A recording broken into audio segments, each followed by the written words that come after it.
أعوذ بالله من الشيطان الرجيم. بسم الله الرحمن الرحيم. الحمد لله رب العالمين، والصلاة والسلام على أشرف المرسلين سيدنا ومولانا وحبيبنا وشفيئنا محمد صلى الله عليه وسلم. السلام عليكم ورحمة الله تعالى وبركاته. daga cikin littafin Riyadus Salihin na Imam Nawawi za mu tashi hadisi na 14, hadisin Aba Huraira. Wa an Abi Hurairata radiyallahu anhu qala sami'tu Rasulallahi sallallahu alaihi wa sallam yaqul wallahi inni la astaghfirullah wa atubu ilayhi fil yawmi akthara min 70 marra, rawahu al-Bukhari. Aba Huraira, yaddar Allah maɗaukakin sarki ta tabbata a gare shi, ya ce, na ji daga ma'aikin Allah tsira da amincin Allah su tabbata a gare shi yana cewa, na rantse da Allah, ni ina neman gafarar Ubangiji kuma wa atubu ilaihi, ina tuba zuwa gare shi fil yaumi.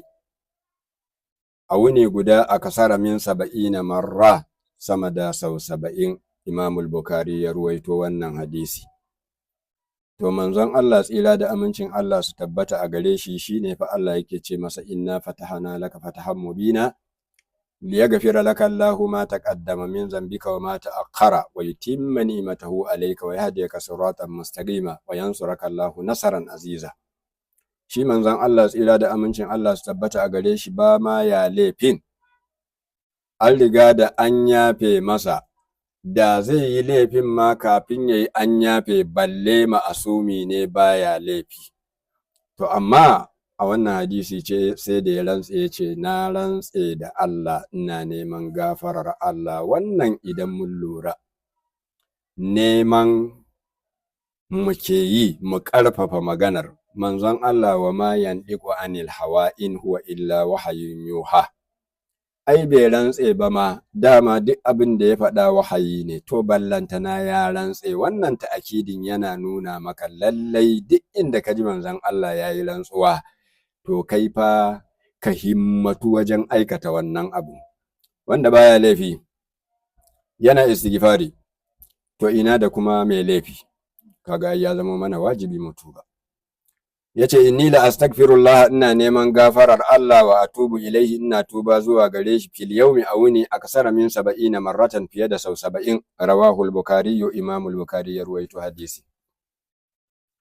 Wa anil agarri bin yasar al-muzni, daga al-agarru dan yasar al-muzni, akwai agarrul jahani, akwai agarrul gifari. Malaman hadisi wasu suka ce dukkanin waɗannan mutanen mutum ɗaya ne, amma al-Hafiz Nuruddin ad-Dawudi ya ce alhaqu annahum salasatu, kowane mutum zaman kansa yake. Azannul muzni, agarrul muzni daban, agarrul gifari daban, agarru yasaril muzni, kowanne juhani daban, muzni daban, gifari daban. Radiyallahu anhu, yaddar Allah ta tabbata gare shi. Kala yace, Ƙala Rasulullahi sallallahu alaihi wasallam, ma'aikin Allah tsira da amincin Allah su tabbata a gare shi ya ce, ya ayyuhan nasu, ya ku mutane, tubu ilallahi, ku tuba zuwa ga Allah, wastagfiruhu, ku nemi gafarar Allah, fa inni atubu fil yawmi 100 marratin, ni ma ina tuba a wuni sau 100. Rawahu Muslimun. Imamu Muslim ya ruwaito wannan hadisi. A can kaga mun ji sau 70, a nan kaga mun ji sau 100. To kaga kenan, kuma in mun lura kullun ne fa manzon Allah tsira da amincin Allah su tabbata a gare shi, kullun ne, baya bari wata rana ta wuce shi, ibadarsa kullun ne.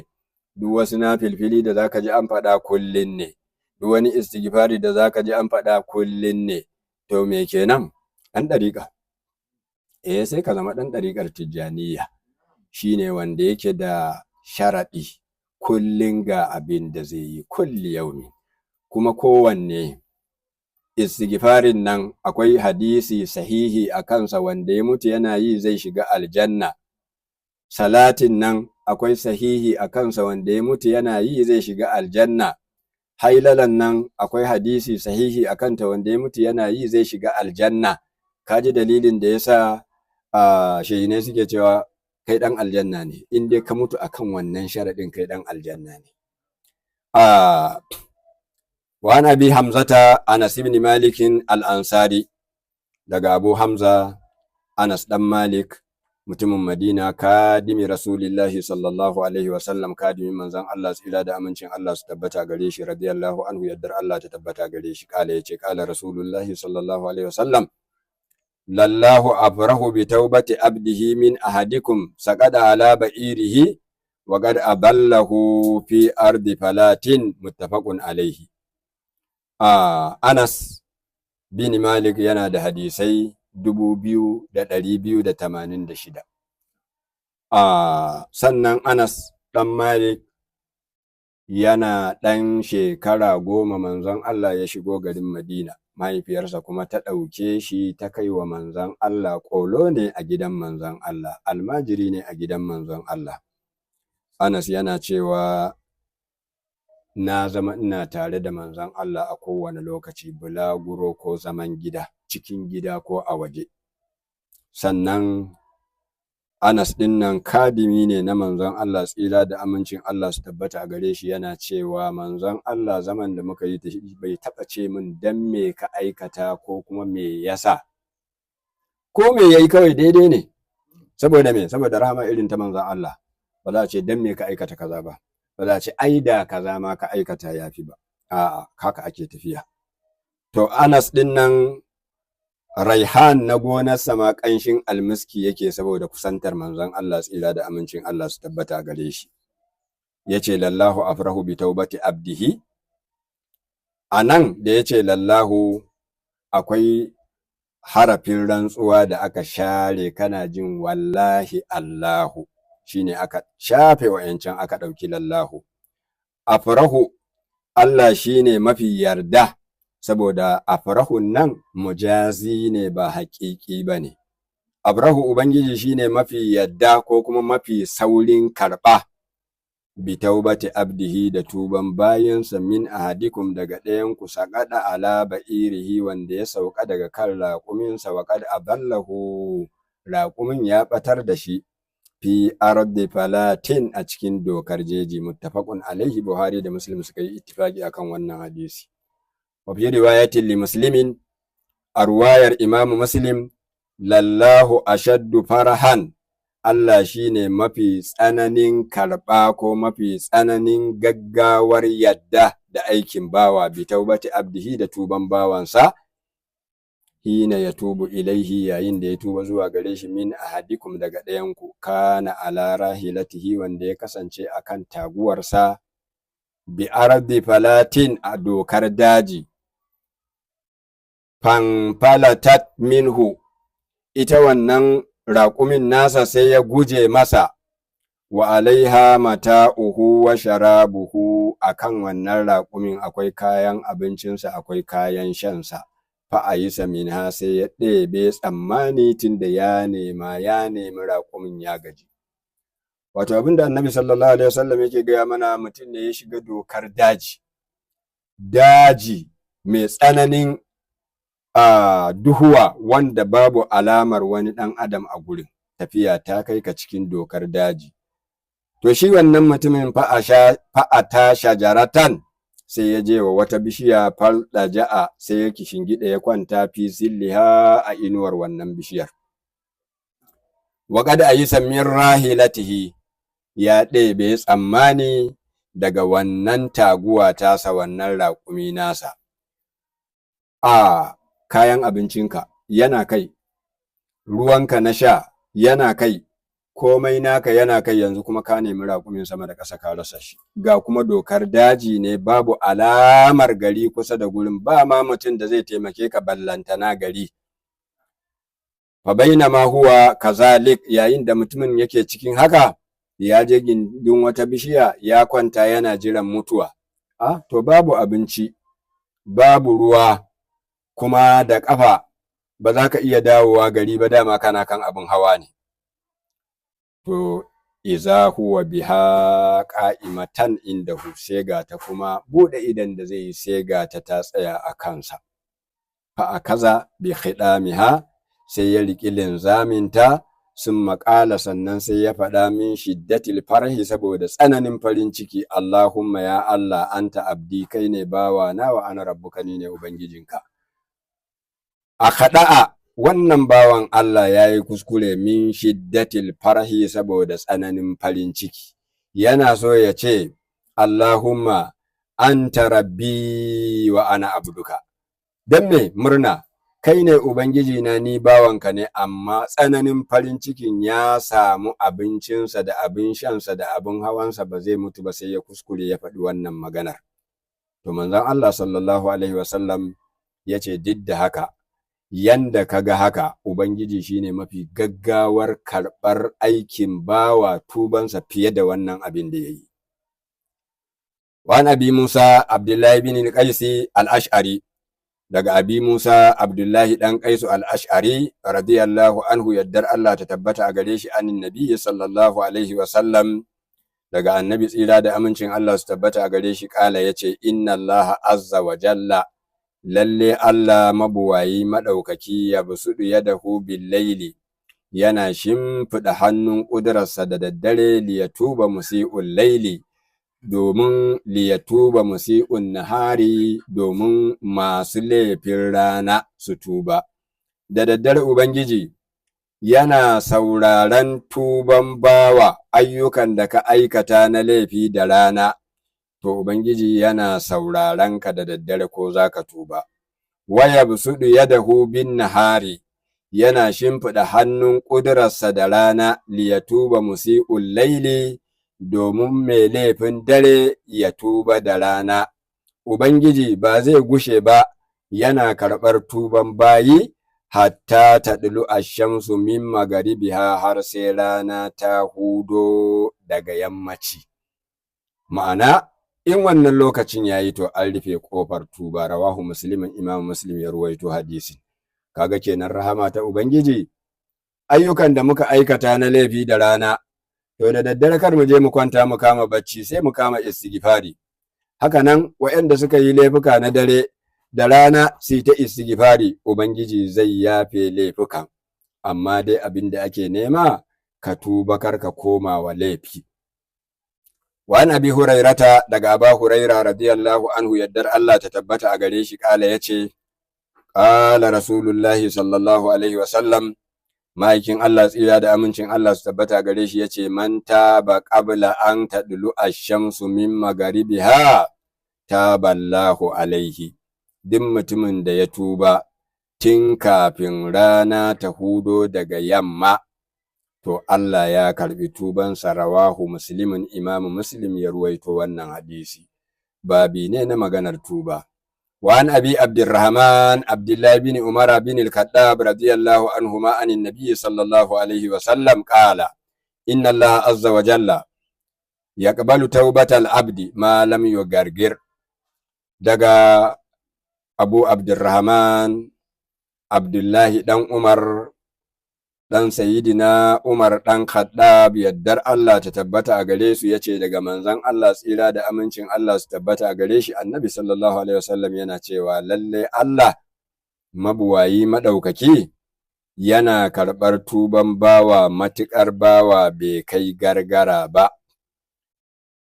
وليست التوبة للذين يعملون السيئات حتى إذا حضر أحدهم الموت قال إني تبت الآن. To anan kan yanzu ba za a karba ba. Duk lokacin da mutum yana da dama ta tuba, yayi kokari ya tuba, sai ya ki, sai da yaga ana kokarin za a zare ransa sannan yace ya tuba, to wannan tuban ba zai masa amfani ba.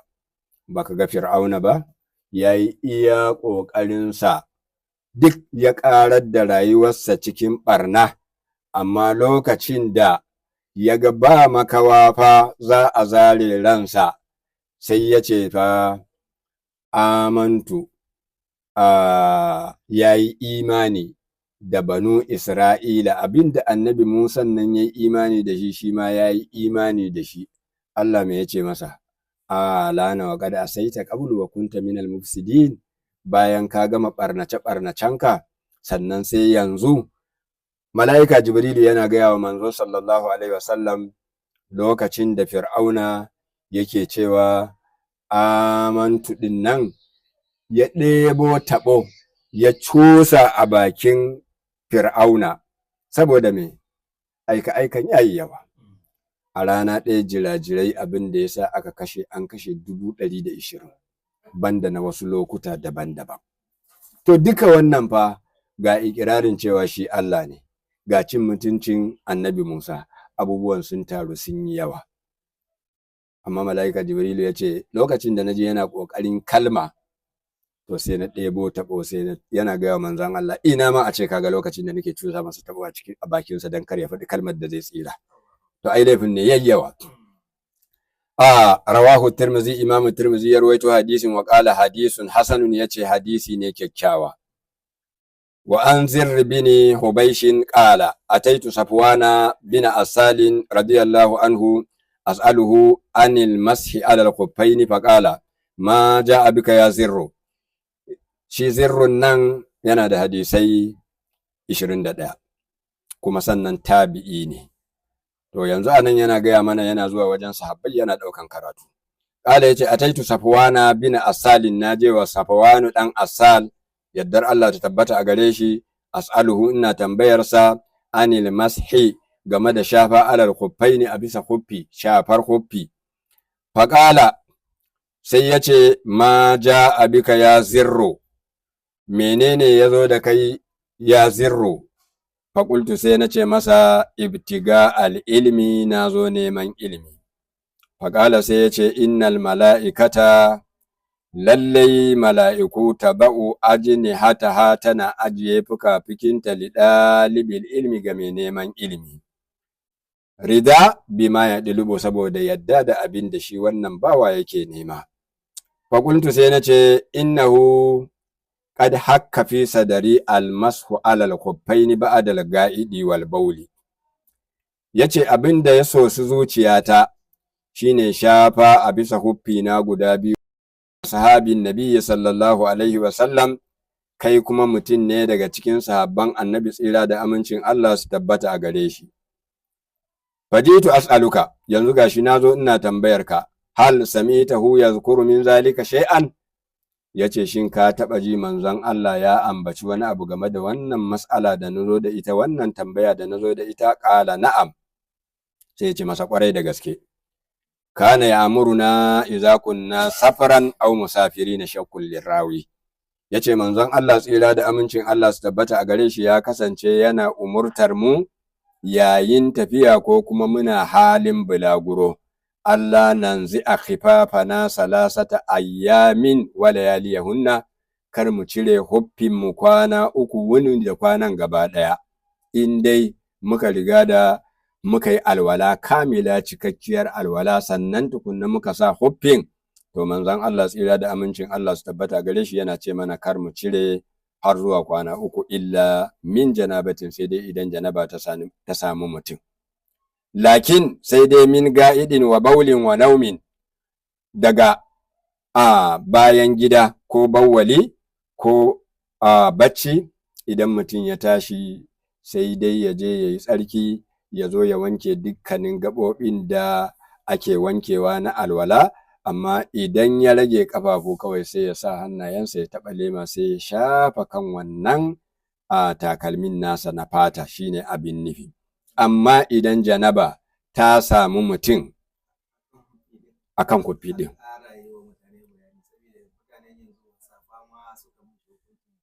wannan gaskiya ne, safa ba a shafa a kanta. Dukkanin abin da yake na farko dai yana da sharuɗa wajen guda 8.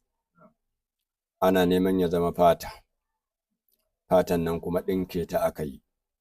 Idan da za a sa mata wani kyalle sama da ƙasa ya zama fata, ba matsala. Saboda me? Saboda an sa wannan fatar sama da ƙasa. Sannan da za ka zo ka yi alwala, ka wanke ƙafa ɗaya ta dama kenan, kafin ka wanke ta hagu sai ka sa wannan huffin naka, daga baya sai ka sake sa ta hagu bayan ka wanke. To yanzu nan gaba duk abin da ya same ka na ka cire huffin ka wanke kafarka saboda me ana neman kamilar alwala. Sannan kuma fatar ta zamto tana da tsarki. Baka sani ba fatar in ta najasa ce to ai ba a sallah da najasa. Saboda haka fatar kanta sai tana da tsarki. Yanzu da a ce sanka ne zai yi mushe, ka san ya halatta idan yi mushe a feɗe shi ko fatar naman a tona rami a binne shi, wannan fatar a yi salka ta ruwa ta shan ruwa la ba sa bihi. Ko kuma a ce a je mai mutanen da suna yin shimfiɗa da fatar, a yi maka shimfiɗa ta kwanciya mai lauhi, amma sharaɗi ba za ka yi sallah akan wannan fatar ba. Duk wannan ya halatta. To yanzu kaga saniyar da irin wannan wacce yake ta mutu ne aka cire fatar ta aka yi wa mutum huffi, har abada ba za ka sa wannan huffin kai sallah ba, dan me asali najasa ne. To haka kuma dabbar da take ta najasa, ko ma'ana abubuwan da suke dama ba su halatta ba, irin su jaki da makamantansu. To amma idan ka cika wayannan sharuɗa guda 8, to an yarje maka kawai duk inda kai alwala, matukar ba janaba wace ta same ka lokacin da ka zo alwala, duk ko ina za ka wanke, amma kafafunka ne ba za ka wanke ba, kawai sai ka taɓa ruwa sai ka shafa kan kafafun, sai ka shafa kan kafafun. Sannan da huffinka zai yage sulusin kafarka ya fito waje, shi ma ba za ka yi sallah da shi ba. Tsaga idan ta zama ta ɗan yi girma ana ganin jikinka, ba za ka yi sallah da shi ba. Mutumin da yake iya sa takalmi lamba 11, ko wani kuma yana iya sa lamba 10, to huffin na mai lamba 11 ne, kai kuma kafarka lamba 10 ne, sai ka ɗauki huffinsa sai ka sa, kaga zai yi maka yawa, tsakaninku akwai lamba guda. To kai ma duk lokacin da alwala ta same ka sai ka cire kafafunka gabaki ɗaya ka wanke, sannan tukuna wannan huffin ba zai maka aiki ba. Saboda me? Saboda bai yi cip cip da kafarka ba. In kana tafiya dunduniyarka tana iya fitowa waje. To wannan shine huffi wanda shari'a ta ambata cewar lallai in sauki aka sama maka, mafi yawanci dama ko a zaman gida ne ko a bulaguro ne, to amma an sama maka sauki tunda ka riga ka sa shi, in dai dan hadasi ne, to lokacin da kai alwala kawai sai ka shafa kansa shikenan. Amma idan wanka ya same ka, to dole sai ka cire kafafunka sannan ka sa shi. To shine anan yake gaya mana lakin min ga'idin wa baulin wa naumin, in dai wa'annan ne, to kawai da ka zo ka tashi kai alwala, banda kafafunka kawai ka shafa kansu sai ka je kai sallah. Fakultu sai nace hal sami'tahu yazkuru min al fil hawa shay'an, shin ka ji shi yazkuri yana ambatan shay'an wani abu fil hawa game da soyayya, ya zama kana son wani mutum? Faƙala na'am, sai ya ce ƙwarai da gaske. Kunna ma rasulillahi sallallahu alaihi wa sallam, mun kasance tare da annabi tsira da amincin Allah su tabbata a gare shi, fi safarin a wani bulaguro, fa baina nahnu indahu, yayin da mu muke wajen manzon Allah, iznadahu a arabiyun, sai wani balarabe ya kira manzon Allah bi sautin, da wani sauti lahu jahawariyun, ma'ana da babbar murya, yace ya Muhammad. Fa ajabahu rasulullahi sallallahu alaihi wa sallam nahwan min sauti, manzon Allah tsira da amincin Allah sai ya amsa masa gwargwadon irin kiran da yayi masa. Manzon Allah tsira da amincin Allah su tabbata a gare shi sai ya ce masa ha'umu, gani. Yanda ya cika bakinsa yayi wannan bai yi ladabi ba, manzon Allah sai ya nuna masa irin abin da yayi, inda daɗi shi ma ya ji.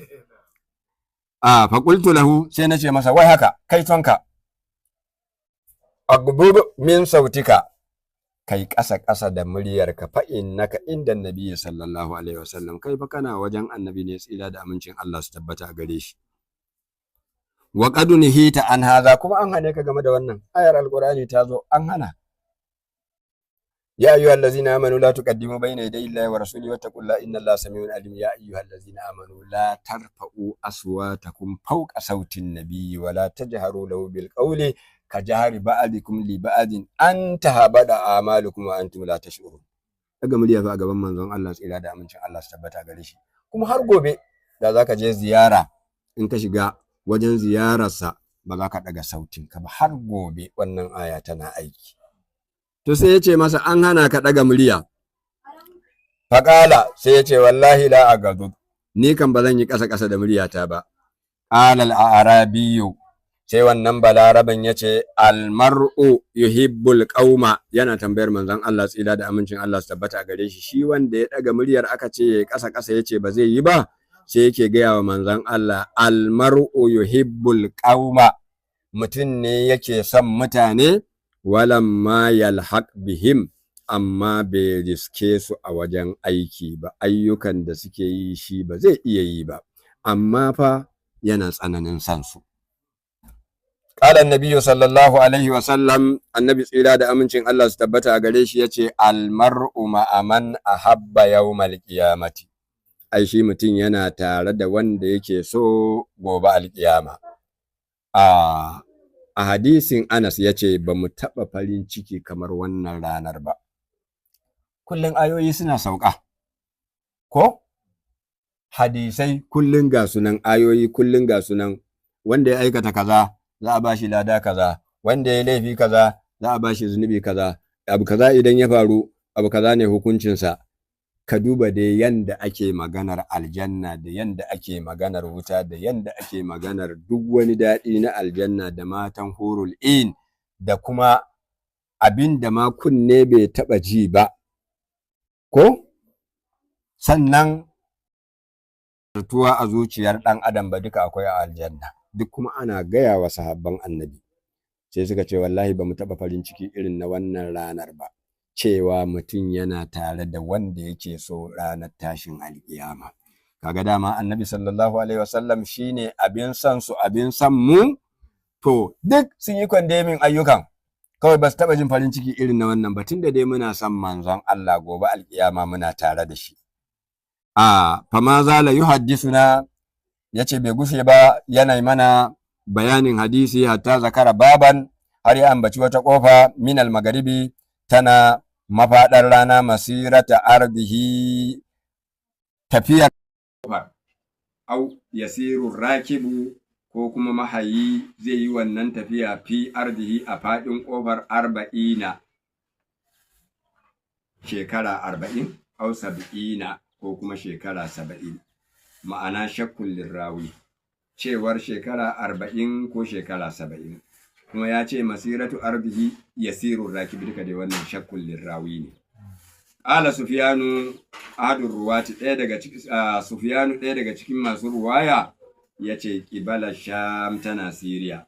Kalaƙallahu ta'ala, Allah madaukakin sarki ya halicci wannan ta taɗulu ash-shamsu minhu, har sai rana ta hudo daga yamma. Rawahu Tirmidhi, Imam Tirmidhi ya rawaito hadisin, wa gairuhu, da kuma waninsa. Wa qala hadisun hasanun sahihun, yace hadisi ne kyakkyawa kuma ingantacce. Saboda haka muna yi wa Allah godiya da ya zama muna son manzon Allah, tsira da amincin Allah su tabbata a gare shi. Ba ma duba ayyukan, wannan soyayyar ita muke dubawa, kuma gobe alƙiyama muna tare da manzon Allah insha Allah. Fatiha da salatul Fatihi. Bismillahir Rahmanir Rahim. Alhamdulillahi Rabbil Alamin, Ar-Rahmanir Rahim, Maliki Yawmiddin, Iyyaka na'budu wa iyyaka nasta'in, ihdinas siratal mustaqim, siratal ladzina an'amta alaihim ghairil maghdubi alaihim waladdallin. Amin. اللهم صل على سيدنا محمد الفاتح لما ولق والخاتم لما سبق ناصر الحق بالحق والهادي إلى صراطك المستقيم وعلى آله حق قدره ومقداره العظيم. سبحان ربك رب العزة عما يصفون وسلام على المرسلين والحمد لله رب العالمين.